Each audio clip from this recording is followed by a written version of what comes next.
ABP અસ્મિતાની વિશેષ રજૂઆત મારો વોર્ડ મારી વાત અંતર્ગત આજે વાત કરીએ જામનગરના વોર્ડ નંબર 16ની।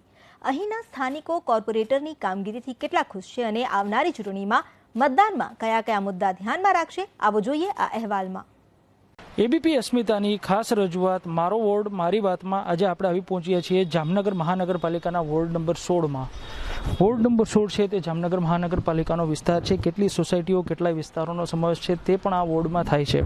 આપણી સાથે આ સોસાયટીઓના વિવિધ આગેવાનો, સોસાયટીઓના પ્રમુખો, સેક્રેટરીઓ આપણી સાથે છે। આપણે તેમની સાથે વાત કરીશું 5 વર્ષમાં વિસ્તારમાં વિકાસના કેવા કામો થયા, હજુ શું ઉણપ છે કે જે 5 વર્ષમાં થવી જોઈએ। શરૂઆત આપનાથી વિસ્તારના 5 વર્ષમાં શું કામો થયા છે, શું ઉણપ છે, શું થવું જોઈએ? મારું નામ રાજેશ વલ્લભભાઈ પટેલ, રહેવાસી નંદનવન સોસાયટી જામનગર। આ વિસ્તારની અંદર 4 કોંગ્રેસના કોર્પોરેટર ચૂંટાયેલા હતા ગઈ બોડીમાં, અને તેમાં આખા વિસ્તારની અંદર વોર્ડ નંબર 16ની અંદર પાણીની લાઈનો નાખવામાં આવી છે। બીજું સાધના કોલોનીનો જે વર્ષો જૂનો પ્રશ્ન, 35 વર્ષ જૂનો પ્રશ્ન હતો, જે પાણીનો ટાંકો પડવાની પરિસ્થિતિમાં હતો, એની હાઉસિંગ બોર્ડને અવારનવાર રજૂઆત કરી એ ટાંકો પાડવાનું પણ અમે કામ ચાલુ કરાવી દીધું છે। અત્યારે કામ અડધો પૂર્ણતા ઉપર છે। 5 વર્ષમાં વિસ્તારમાં શું વિકાસના એવા કામો થયા કે જે ઉડી નાખે વળગે?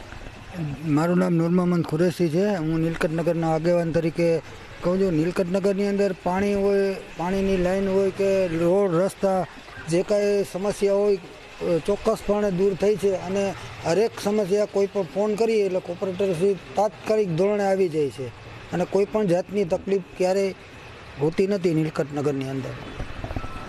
ખાસ તો તમે આ વિસ્તારના ક્યાં કઈ સોસાયટીમાં રહો છો, શું વિસ્તારમાં કામો થયા છે, શું રજૂઆત?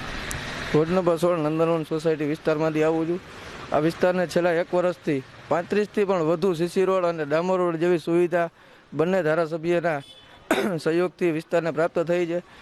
ઘણી બધી એવી સોસાયટી છે કે જ્યાં ડેવલપિંગ સોસાયટી છે, જે છેલ્લા હમણાં 4-5 વર્ષ ત્યાં ભરેલી છે, ત્યાં અમુક પ્રાથમિક સુવિધાનો અભાવ છે, પણ આવનારા સમયમાં બંને ધારાસભ્યોના સહયોગથી પૂરો કરી દેવામાં આવશે એવી ખાતરી પણ આપેલી છે। તમે શું કહેશો, કયા વિસ્તારમાંથી આવો છો, શું સમસ્યાઓ ખાસ તો આ વિસ્તારની એવી છે કે જેનો નિકાલ થવો જોઈએ? હવે હું નગરસિંહ વાડી વિસ્તારમાંથી આવું છું, અને થઈ શું કામો એવા છે કે જે કરવાના બાકી છે? હજી ઘણા રોડ બનાવવાના બાકી, સીસી રોડ છે, ડેવલપિંગ એરિયા છે। અમે જે રહી છીએ ડેવલપિંગ એરિયામાં છીએ, અમે આવી છીએ, એટલે અહીંયા તો ઘણા બધા કામ કરવાના બાકી, પણ ઘણા બધા થઈ ગયા છે કામ, સારા એવા કામ થઈ ગયા છે। શું વિસ્તારમાં શું એવી સમસ્યા છે કે જેનો કેટલાય વર્ષોથી નિકાલ ન થતો હોય ને હવે થવો જોઈએ એવું આપનું માનવું છે? હું સુરેશ પટેલ, વ્રજવાટિકા સોસાયટીનો રહીશ। અમારા વિસ્તારની અંદર અત્યારે હાલ સ્ટ્રીટ લાઇટના પ્રશ્નો છે કે જે હજી હલ નથી થતા। વારંવાર ફરિયાદ કરવા છતાં પણ કોઈ એમાં ધ્યાન દેતું નથી, અને અમારે 2 મિનિસ્ટર છે છતાં ઘણા રોડના કામો છે પુષ્કરધામ સોસાયટીની અંદર, વ્રજવાટિકાની અંદર, કે ત્યાં કોઈ કંઈ ધ્યાન જ નથી દીધું, અને હજી પણ એક પણ રોડના અહીંયા મુહૂર્ત નથી થયા। આ તાત્કાલિકના ધોરણે થાય એવું આપણે કહી છીએ। તમે શું માનો છો, વિસ્તારમાં 5 વર્ષમાં કોર્પોરેટરોની સક્રિયતા કેવી રહી, કામો થયા કે ન થયા? કામો તો અમારા વિસ્તારમાં પુષ્કળ થયા છે। જે ભાઈની જે સમસ્યા હતી, વર્ષો જૂનો પ્રશ્ન હતો કીર્તિ પાનથી તે ત્યાં સુધીનો, એ રોડ અત્યારે પૂર્ણ થવાના આરે છે। એ ભાઈની 75% સમસ્યા જે હલ થઈ ગઈ છે। બીજું, અમારે જે વરસાદી પાણીના નિકાલની જે સમસ્યા હતી એ હમણાં જે કોર્પોરેશનમાંથી મંજૂર થયેલ છે 10 કરોડના ખર્ચે ભૂગર્ભ તથા જી વોકરા છે એ આખા બંધાવવાના છે, એનું કામ પણ ચાલુ થઈ ગયું છે। એટલે ભવિષ્યમાં ટૂંક સમયમાં જ લગભગ આવતા 2 વર્ષમાં એ પ્રશ્નો પણ અમારો હલ થઈ જાય। શું વિસ્તારમાં શું લાગે છે, હજુ એવા કેટલાય પ્રશ્નો હશે કે જેનો નિકાલ નહીં થતો હોય? દાખલા તરીકે કોઈ સોસાયટી એવી હોય કે જ્યાં વરસાદી પાણીનો નિકાલ ન થતો હોય, સફાઈની સમસ્યા હોય, બીટ મુજબ સફાઈ કામદારોનો હોય, શું સમસ્યા શું છે આ વિસ્તારમાં? મારું નામ છે ગોવિંદભાઈ રાઠોડ, સોશિયલ એક્ટિવિસ્ટ છું। સફાઈની વાત હોય, શહેરના કેટલાય વિસ્તારોમાં પ્રશ્ન છે, આ વિસ્તારમાં કેવો પ્રશ્ન? ના, સફાઈની એવી કોઈ આ સમસ્યા છે જ નહીં।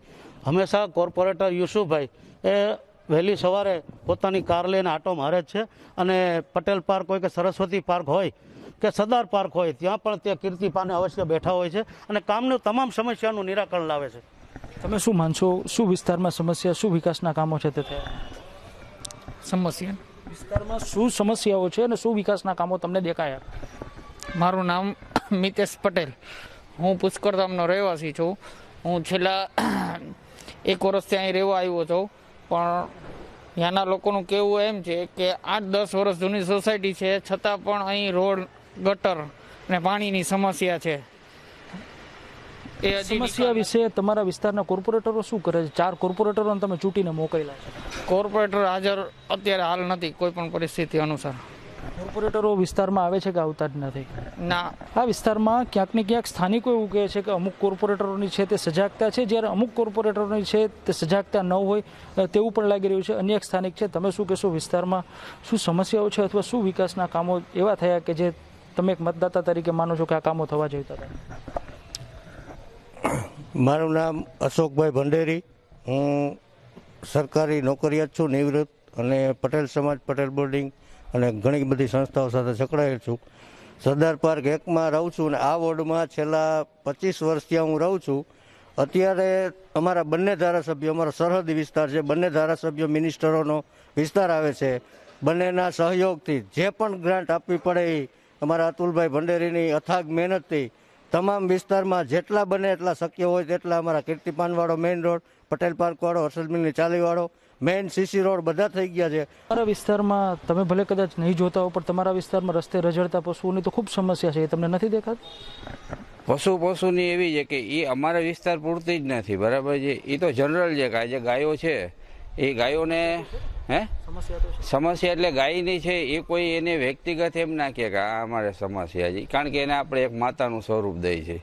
અને ગાયને સવારમાં ઉઠીને આપણે જ રોટલી આપવા ગોતવા નીકળી છે, ગાય ક્યાં છે. એટલે એવું હું નથી માનતો, બરાબર છે, કે એ સમસ્યા હોય, કારણ કે હું પોતે જ સવારમાં ગાયને ઉઠીને રોટલી લઈને નીકળું છું કે ગાય ક્યાં છે એ દેવા માટે.